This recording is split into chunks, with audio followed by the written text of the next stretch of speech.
सभी सुहागिन बहनों को मेरी ओर से हैप्पी करवा चौथ। भगवान करे आपका अमर सुहाग हो, सदा सौभाग्यवती हो। प्लीज कथा सुनने से पहले चैनल को सब्सक्राइब कर ले।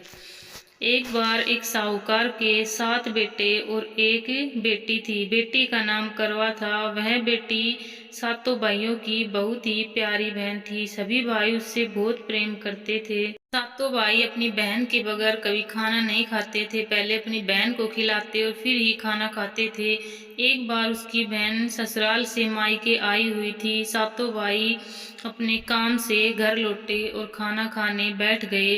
तब उन्होंने बहन से कहा, चलो बहन खाना खाते हैं। बहन ने कहा, नहीं आज मैं नहीं खाऊंगी, मेरा करवा चौथ का निर्जला व्रत है, मैं चंद्रमा को अर्घ देकर ही भोजन करूंगी। उनकी बहन भूख प्यास से बहुत व्याकुल हो रही थी। बहन की ये हालत भाइयों से देखी नहीं गई और भाइयों ने एक योजना सोची।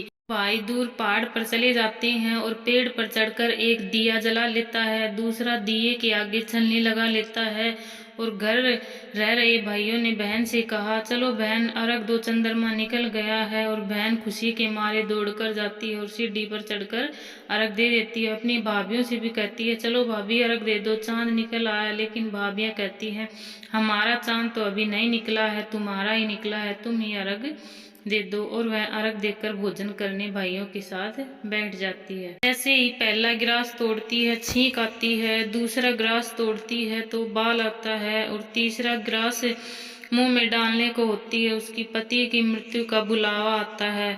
यह बात सुनकर वह बिलख बिलख कर रोने लगती है। तब उसकी भाभियां उसको बताती है कि तुमने चौथ व्रत को पूरा नहीं किया, इसलिए चौथ माता तुमसे नाराज हो गई है। तुमने चंद्रमा निकले पहले ही अर्घ देकर भोजन कर लिया, इस कारण यह सब हुआ है। सब सुनकर वह अपने पल्ले से गांठ बांध लेती है कि मैं सतीत्व का पालन करूंगी, अपने पति को यमराज से पुनः प्राप्त करूंगी और उसका अंतिम संस्कार नहीं होने दूंगी। वह ऐसा ही करती है।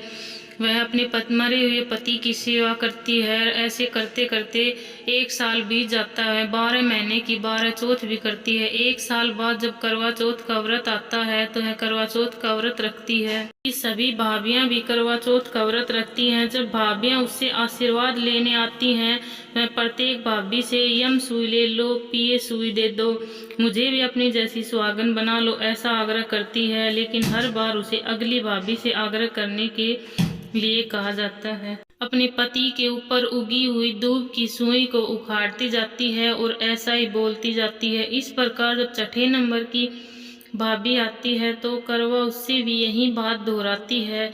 यह भाभी उसे बताती है कि सबसे छोटे भाई की वजह से उसका व्रत टूटा था, अतः उसकी पत्नी में शक्ति है कि वह तुम्हारे पति को दोबारा जीवित कर सकती है, इसलिए जब आए तो तुम उसे पकड़ लेना और जब तक वह तुम्हारे पति को जिंदा न कर दे उसे छोड़ना नहीं। ऐसा कहकर वह भी चली जाती है। सबसे छोटी भाभी आती है तो उससे वह यही कहती है, यम सुई ले लो, पिए सुई दे दो, मुझे भी अपनी जैसी सुहागन बना दो, ऐसा आग्रह करती है और उसको पकड़ लेती है और बिलखने लगती है। तब उसकी भाभी का गला पसीज जाता है। अंत में उसकी तपस्या को देख भाभी पसीज जाती है और अपनी छोटी अंगुली को चीरकर उसमें से अमृत उसके पति के मुंह में डाल देती है। करवा का पति तुरंत श्री गणेश कहते उड़ जाता है। इस प्रकार प्रभु कृपा से इसकी छोटी भाभी के माध्यम से करवा को अपना सुहाग वापस मिल जाता है। हे श्री गणेश माँ गौरी, इस प्रकार करवा को चिर सुहागन का वरदान आपसे मिला, वैसे ही प्रत्येक सुहागन को अमर सुहाग का वरदान देना।